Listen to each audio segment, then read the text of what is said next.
তোমাকে আমার একটা কথা বলার ছিল। বলো।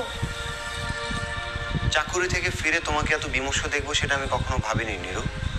আচ্ছা, সারাদিন তুমি এত কি ভাবো বলো তো? কই কিছু না তো।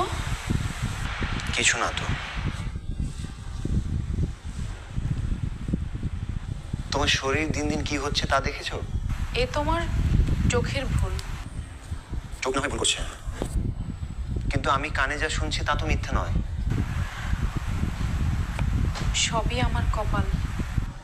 নীরু, এই বাড়ির অন্য সবার মতো তোমার এই হতভাগা স্বামীটিকে তুমি ভেবো না। সে কি বলে দিতে হবে? জানো, চাকুরিতে সারাদিন কাজ করার পর যখন বাসায় ফিরি তখন আমি একা একা থাকি, আর ঠিক তখনই তোমার কথা আমার খুব মনে পড়ে। সত্যি বলছো? হ্যাঁ, আমি চেষ্টা করব খুব শীঘ্রই তোমাকে আমার কর্মস্থলে নিয়ে যেতে।